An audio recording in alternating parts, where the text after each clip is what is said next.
But if we are the creators of our reality, then there is a reality where you can gain control over your negative beliefs and turn them into beliefs that serve your life instead. Hello, and welcome to Learn to Love You, a channel and a community where I want to help you to learn to love yourself, because learning how to do so has changed my life. Hello everybody, welcome back to Learn to Love You. If this is your first time here, welcome to Learn to Love You. And if you're returning, welcome back. It's great to see you again. So in today's video, we're going to be going through a 4-step process in order to unlearn the negative beliefs that we have about ourselves and instead turn those beliefs into things that serve us instead. But before we get started, make sure to check out the Learn to Love You podcast and the blog on Medium. Both will be linked in the description of this video. Also, I wanted to mention, thank you guys so much for the 100 subscribers. That means so much to me. I feel so thrilled and so happy to be making this content for you guys. But without further ado, let's get into the video. So first, let's talk about where our negative beliefs come from and what qualifies negative beliefs to begin with. Many of the beliefs that we have about ourselves either stem from our childhood or from our youth. As children and teenagers, we were taught what things to believe and what things not to believe. But when a child is forming their identity, it is hard to decipher which beliefs are true and which ones are false, especially if those beliefs are about oneself. When someone tells a child what they are, in most cases, they will end up believing that statement. They will end up believing that and making that a part of their identity, because children aren't as able to reason and challenge their thoughts like an adult will be able to.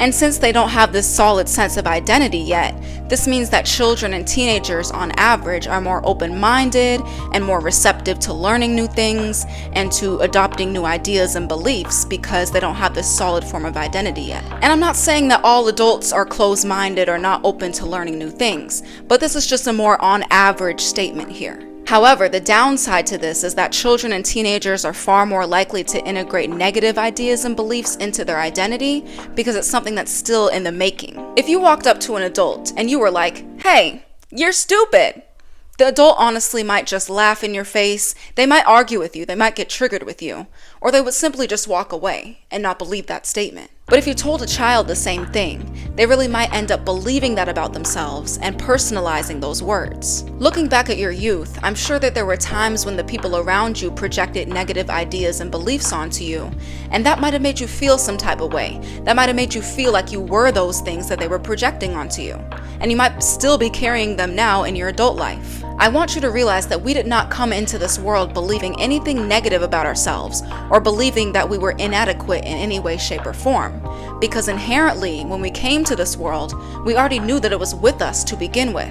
It's just something that we've forgotten over time because of societal conditioning and what the people around us have told us about ourselves. This is why you most likely won't hear young children calling themselves ugly or saying that they're not good enough, because these are things that are integrated throughout the course of one's life. The negative beliefs that we have about ourselves today were taught to us by our parents, our schoolmates, our teachers, our romantic partners, society at large. The list goes on. And over time, those negative beliefs that we carry about ourselves will influence the way that we see the world, will influence the way that we see other people, and will influence the way that we see ourselves. But having these negative beliefs about ourselves makes it almost impossible for us to love ourselves, because we can't properly love ourselves if we're operating off of a foundation of self-deprecating beliefs. The only way to truly love yourself is to unlearn these negative beliefs and to give yourself love regardless of what you've been told by others. So real quick, before we get into the 4-step process, let's talk about what qualifies a negative belief. I feel like it's pretty straightforward, but negative beliefs are any beliefs that you have about yourself that limit you from achieving your goals or desires, or any beliefs about yourself that make you feel small, insecure, or bad about yourself. These beliefs constrict your internal energy rather than expanding your internal energy, and these things make you feel sluggish, disempowered, feeling like you're not good enough, doubting yourself. When positive beliefs do the opposite, they expand your internal energy and they make you feel empowered and way better about yourself and your capability. And these negative beliefs can be about anything, from the negative views that you might have on your body image to this belief that you're incapable of landing a date with someone. So now that we know the ins and outs of what makes a negative belief and where they come from, Let's get into that 4-step process, shall we? And this is the method that I personally used in order to work through and overcome some of the negative beliefs that I had about myself. It's a 4-step process called RRCR. I know that there's a lot of R's, but you can't discount that one C. The letters stand for realize, reflect, challenge, reshape. So let's go over each one. Pause the video and I want you to grab one of these because I want this to stick with you. So make sure that you're taking notes or type it in your notes app because this is going to be very important. So after you wrote that acronym down in your notebook, let's start with the first R, realize. Awareness is the first step into changing any mindset or behavior. And this is where the first R comes into play. This is where we need to realize what negative beliefs that we constantly fuel and which ones that we constantly operate with on the daily. So I want you to think of one negative belief that you're consciously aware that you have about yourself and write that one down. Because there might be a whole list of ones that you're not aware that you have. But in order to make any progress today, we're gonna have to start with the ones that you are aware of. Do you believe that you're not smart enough? Do you believe that you're incapable of love or incapable of having a relationship? Do you believe that you can't make any friends? Whatever the belief is, just be as honest as you can with yourself here. Once you've identified that one belief, it's time to go on to the next R, reflect. Now I'm just gonna warn you that this one might be the hardest one for a lot of people because we're gonna have to take a look at the past here. But the thing is, we're getting this one done early. I know that we can do it. This is the time where I want you to look back to the point where you started believing this negative belief. And if you can't remember the specific time, just give yourself a rough estimate. Now I know that this might be a scary thing to do, and I know that you might have felt some anxiety come up in you when I asked you to do this, but I want you to realize that we're investing in ourselves here, and sometimes it's going to be uncomfortable. Sometimes it's not always going to be sunshine, rainbows, and daisies. But even if it's not always going to be comfortable, it will always be worth it to invest in yourself and to invest in having a better relationship with yourself. You have to ask yourself, at what point did this negative belief become a part of my reality and my belief system? How old was I? Where was I? Who was involved? What environment was I in? I want you to write all those questions down and answer them. And I promise you that none of us can see your answers, so be as honest as you can with yourself, okay? This is for you. You're doing this for yourself. And even if this is a painful step, this is a very important step because we have to look at the things that we need to process, at the parts of us that need to be healed and to be loved. And we have to go back in order to do so. So after you've reflected, you did a good job, by the way. This brings us into the C, and the C stands for challenge. So much of the time we see things on the internet or we hear things on TV, and a lot of it sounds very convincing because it's packaged to be convincing. And we rarely stop to ask ourselves, is what I'm seeing or hearing true?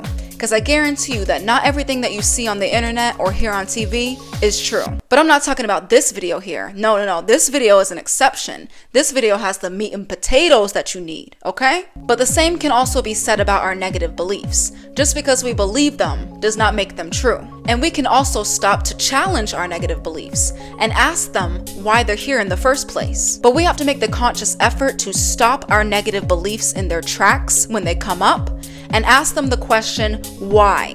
Why am I believing this thing? And maybe you don't have a clear answer to why you believe all these things, but not to worry. This is where the why train comes into play. The why train? I've never heard of the why train before. Sounds like some crazy cartoon spin-off of Thomas the Train. What in the world is the why train? Well, I'm so glad that you asked. And no, it's not a crazy cartoon spin-off of Thomas the Train. Let me explain what the why train is. Whenever a negative belief comes up, I want you to give every response that your mind gives you a clever answer starting with the word why. And I'm going to give an example of this in a minute, but I want you to challenge the heck out of your mind with this one, because the more that you challenge your thoughts and you challenge this belief, is the weaker and weaker it's going to get. So let me give you an example of what the why train is. Say you wanted to ask someone out on a date, but your negative belief says, I'm not attractive enough to ask this person out. And this is where you ask, why am I not attractive to ask this person out? And just a warning, your mind is going to fight back with you. It's going to bring up things from the past that confirm this negative belief. It's going to pull up your insecurities and tell you why you should continue believing this thing. However, this does not mean that you give up. This means that you keep asking why. So let's get back to the train. You ask your mind, why am I not attractive enough to ask this person out on a date? And your mind says, oh, well, you remember that one time where those kids in middle school called you ugly? They practically laughed at how ugly you were. So therefore, it's true. And you ask, like the brave cookie that you are, why does that incident in middle school get to dictate whether or not I go on a date with this person that I'm interested in today? And your mind will say something stupid like, oh, well, it's because ugly people don't get dates. And you ask, well, why do these kids from middle school, none of which I'm trying to date, get to dictate who I go on a date with now in my life? And your mind will be like, well, if these kids thought that you were ugly back then your date is surely going to believe the same thing. And this is where you say enough is enough and you go in for the kill. And like the savage cookie that you are, you say, well, why do these kids from years and years ago get to have any say in my life right now? Why do they get to dictate who I go on a date with today? Why do they get to dictate my life and control it and run it and be at the forefront of my mind? Why do they have any power over my life? Tell me why, brain. Tell me.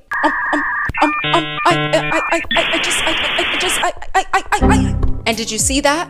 That was a representation of your mind running out of things to say. You won. Congratulations. Because the more that you do this, the more that your mind will lose momentum. And it's just going to run out of things that it can tell you. Because when you challenge your thoughts, you end up breaking down your thoughts. And when they're broken down, they're in a weaker state. And that's when you can go for the KO. So this brings us into the last R, requalify. Let's start requalifying some of those negative beliefs. Requalifying our negative beliefs looks like turning our beliefs a full 180. Instead of believing that you're not attractive enough to land a date, you requalify your thoughts into believing that you are attractive enough to land a date. Instead of believing that you're an uninteresting person, you requalify your thoughts into believing that you are an interesting person. Our minds are actually like clay, and if you've ever done ceramics before, you'll know that a block of clay at first is really hard, it's really rough to work through and to knead through, but the more that you get into it, the more that you start kneading it, the more its consistency will change, and it will become softer over time. And ultimately, you'll be able to change that shape into whatever you want the clay to turn into. And you can actually reshape your thoughts, your opinions, and your behaviors in the same way through repetition. Something that helped me tremendously was to recite affirmations every single day for an entire month in order to reshape some of the negative beliefs that I had about myself. In order to form a new habit, it takes roughly around 21 days or so. And I know that that sounds like a long time, but just look back to where you were 3 weeks ago and see where you are now. Look how fast the time went. So I want you to look at the negative belief that you wrote down, and right next to it, I want you to write down the polar opposite positive statement to that belief. So as an example, if your negative belief is, I don't have what it takes to succeed, I want you to write down right next to it, I have what it takes to succeed. And I know that looking at this new positive belief might make you feel really icky, it might feel unnatural, but just realize that this negative belief right now is just a solid block of clay. The more that we work into it, the more that we soften it, is the more that it's going to change. It just takes time and repetition. And I recommend saying these new positive beliefs out loud or seeing them on the daily, because the more that you see them and the more that you hear them is the more that they're going to ingrain into your subconscious. So congratulations, we made it to the end of the 4-step process. Give yourself a pat on the back, but just realize that these things are going to take time to integrate. So be patient with yourself. And I promise you that the more that you go through these 4 steps regularly, you're going to start to see change in your life. Just remember the acronym, RRCP.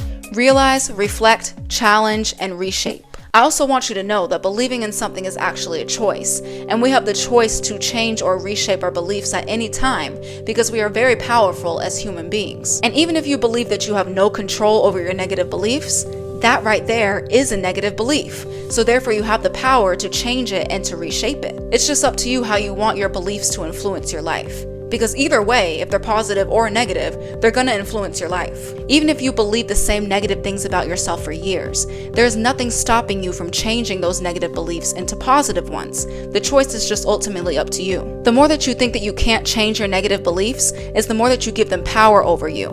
And when you're in a victim state like this, then those things will have full control over you. But if we are the creators of our reality, then there is a reality where you can gain control over your negative beliefs and turn them into beliefs that serve your life instead. The sad truth is that so many people do not see the power that they have, they don't believe in the power that they have, or they're afraid to tap into that power that they have. So therefore their lives are miserable because they feel like they can't ever change. Part of loving ourselves is being willing to unlearn the things that we've been told about ourselves and to reshape those beliefs into things that make our lives better. And in the short life that we have, why subject yourself to living from this limiting belief system when you can choose to sit with that block of clay, even if it's rock hard at first, and start shaping it into something that caters to your life? But self-love is a quest. It's a never-ending journey that we must go on in order to have happier and healthier lives.